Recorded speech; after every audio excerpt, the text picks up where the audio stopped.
Okay, bismillahirrahmanirrahim. Assalamualaikum warahmatullahi wabarakatuh. Untuk semua rakan-rakan LTC, ini video penjelasan saya berkenaan dengan skema tadi yang saya tanyakan tadi. Sebenarnya ada sebab kenapa saya tanya, kerana tak nak bagi anda semua begitu boring sebagaimana saya belajar dulu. Antara tip-tip yang boleh saya kongsikan di sini adalah dengan mengenal bentuk bakunya sesuatu rangkaian, ya. Semoga anda semua istiqamah bersama-sama, kita bersama-sama bangun dalam memperkasakan seorang analisator yang menjadi tunjang utama kepada harapan guru kita Pak Budi, ya. Okey, di sini sebenarnya saya ingin kongsikan adalah kaedah ataupun cara untuk kita tidak agar jadi lebih pening ataupun rasa macam tidak boleh nak baca skema. Kerana pada skema ini, skema NME 681 CG410 CG510 ini adalah pada tegangan adapter, iaitu pada rangkaian regulasi chargingnya.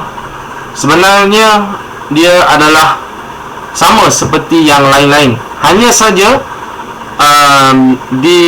diletakkan posisi kedudukan saklar dan juga double fact-nya agak lain.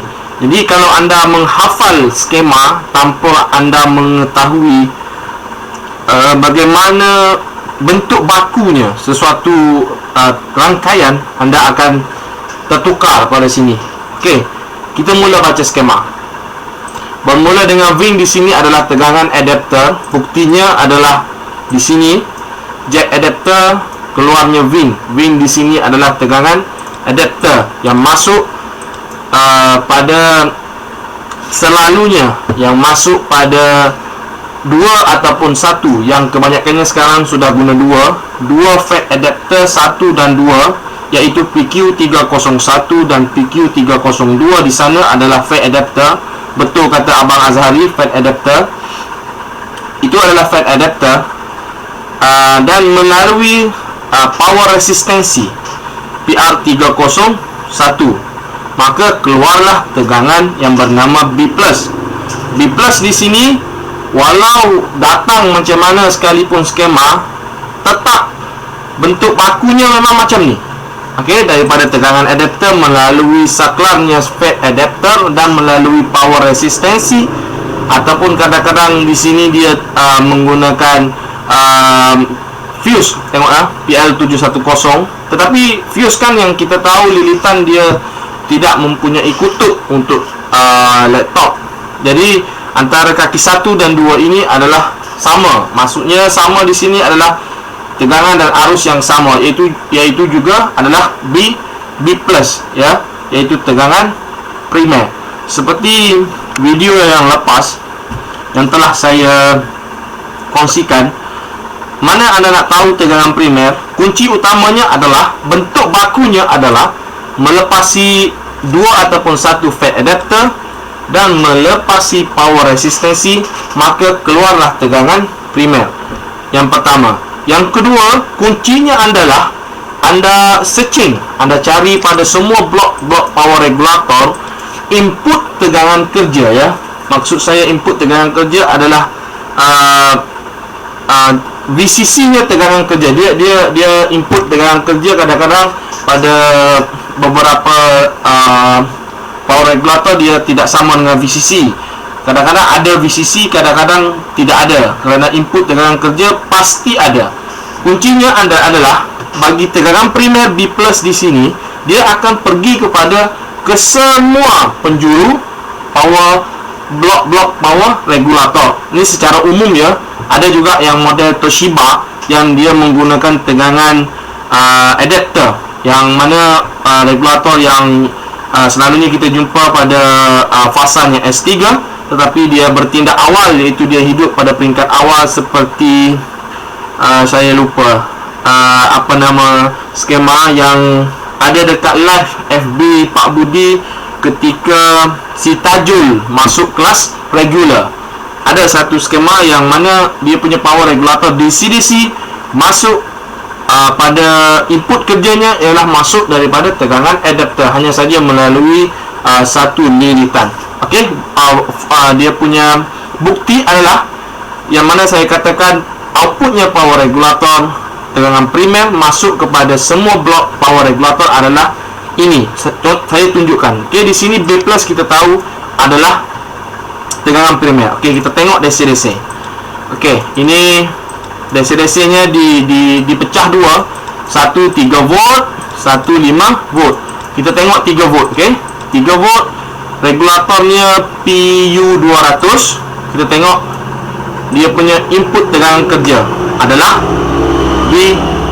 Hanya saja melalui pad jumper ataupun yang kalau anda tengok pada skema LA banyak melalui lilitan. Okey, kita tengok lagi 5 volt.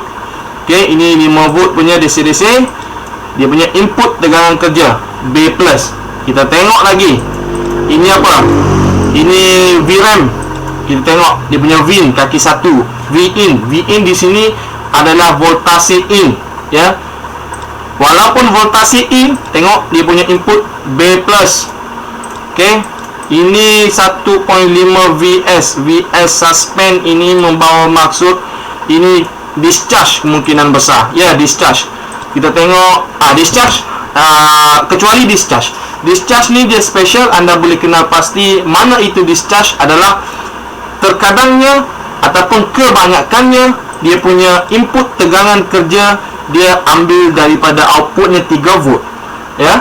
Dia tidak menggunakan tegangan primer. Sebab itu sekiranya berlaku proteksi aktif ataupun berlaku short pada discharge, kita tidak pusing kerana discharge tidak terlibat dengan tegangan primer.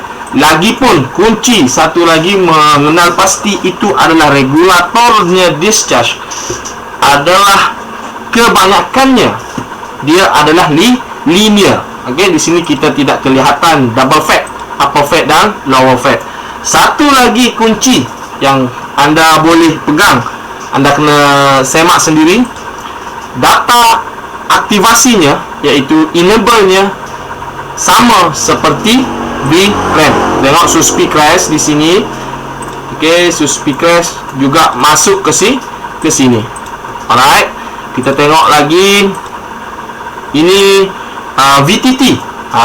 VTT cuba tengok, kan dia menggunakan suspi crash. Okey. Dia punya input tegangan kerja ini agak sedikit special bagi VTT. VTT menggunakan input tegangan kerja 5 volt, 5 VR, ya, 5 VR kerana DC-DC pada model ini adalah VR. Okey. Kita tengok lagi. Ini VGA FF call. VGA FF call, kita tengok input tegangan kerja. Kalau ini B+, yang masuk kepada upper fade B+, yang masuk kepada IC, mana input tegangan kerja? Cari.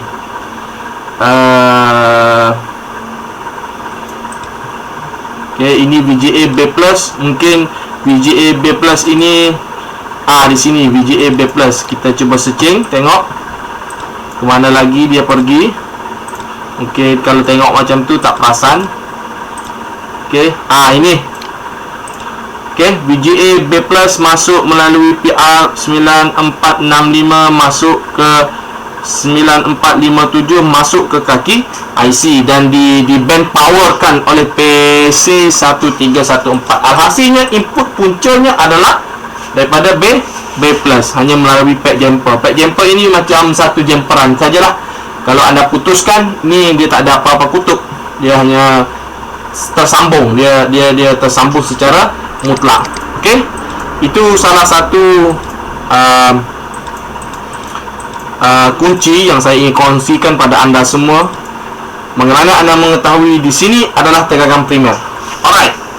Di sini saya ingin kongsikan lagi adalah Bagaimana saya menjawab kepada soalan yang saya tanya? Kenapa saya tanya mana satu fatnya bateri? Kerana anda tengok di sini, selepas keluarnya tegangan primer, dia masuk lagi kepada satu saklar, dan ada lagi di sini power resistensi, dan ada lagi di sini saklar. Kalau anda tidak jeli melihatnya, pasti anda mengatakan PQ309 adalah fat battery. Sebenarnya ini upper fat, PQ309 adalah upper fat, PQ311 adalah lower fat. Alright, fat baterinya betul PQ303, tetapi alasannya adalah inputnya mesti tersambung, iaitu kaki source. Kalau dia menggunakan P channel, kaki source ataupun kaki inputnya fat battery mesti bersumber kebanyakannya dari outputnya tegangan primer. Yang bezanya pada skema ini adalah upper fat dan lower fat diletakkan di sebelah atas. Okey, alhasilnya sebenarnya ini sepotong ini sebenarnya selalu kita tengok dia berada di bawah di sini. Okey, barulah outputnya PR316 ini keluar dan tersambung. Kebiasaannya dia berada dekat atas. Sebenarnya itu anda kena fahami yang mana upper fat dia punya input tersambung dengan tegangan primer, dan juga tersambungnya inputnya MOSFET battery. But plus di sini adalah VBAT, kerana anda tengok pada upper fat dan lower fat pada kaki 14 di sini tersambungnya ke sini, dan tersambungnya ke BST. Yang kita tahu BST adalah tersambungnya melalui satu resistensi dan juga diselaraskan oleh fase. Okey, fase di sini LF ya. LF di sini fase, yang kita tahu fase adalah tersambung kepada lilitan. Sebenarnya menjawab kepada persoalan yang kedua, apakah jenis jenis IC ini, jenis power regulator ini adalah sama SMPS regulator? Saya tanyakan itu sebabnya saya tak nak nanti anda keliru. Tengok di sini tak ada upper fat dan lower fat, terus anda katakan ini adalah linear. Sebenarnya tidak, upper fat dan lower fatnya ada, iaitu PQ309 dan PQ311. Di sini adalah double fatnya adalah upper fat dan lower fat. Ini lower fat kerana kuncinya lower fat, source-nya tersambung dengan ground. Okey, kuncinya upper fat, inputnya iaitu kaki drain, kerana dia N channel, tersambung dengan B plus, iaitu tegangan primer. Okey, kalau anda gambar di sini, pasti di sini ni upper fat berada di sini, lower fat ni biasanya berada di sini. Kaki pasir akan berada setentang di sini, barulah melalui lilitan, barulah melalui resistensi. Alright, saya kongsikan benda ni sebab pada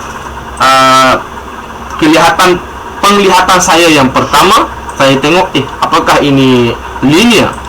Bila saya tengok sini B plus, sini BAT plus, saya terus terfikir bahawasanya kemungkinan besar ini linear. Tapi oleh kerana bentuk bakunya kita hafal, yang mana macam saya ceritakan tadi, antara kikinya, jadi saya tidak terpengaruh mengatakan ini linear, kerana ini pasti SMPS regulator. Satu lagi kunci anda mesti tahu adalah BAT plus. Ini kalau anda ingin katakan ini adalah VBAT, pasti dia tersambung dengan konektornya bateri, dan kita searching. Okey, tengok BAT plus tersambung dengan bateri, iaitu VBAT in ataupun VBAT out, ataupun voltase charging, yang sebagaimana saya ceritakan pada video yang lepas. Okey, semoga bermanfaat untuk semua. Yang saya ingin sampaikan adalah satu, hal bentuk bakunya. Sekiranya pihak publik memodifikasi, meletakkan rangkaian macam-macam pusing-pusing dia letakkan kanan kiri sekalipun, anda tidak akan pening, ataupun kalau Pak Budi dia cakap, anda tidak repot lagi. Ya, okey. Dan yang kedua, anda kalau macam sepertinya tidak begitu memahami, belajarlah melakar, belajarlah menggambarkan dengan sendiri. Okey, anda gambar sendiri, baru anda akan tahu sebagaimana yang diceritakan, yang kembali kepada ilmunya di ELTC. Alright, itu saja perkongsian dari saya, semoga bermanfaat. Assalamualaikum warahmatullahi wabarakatuh.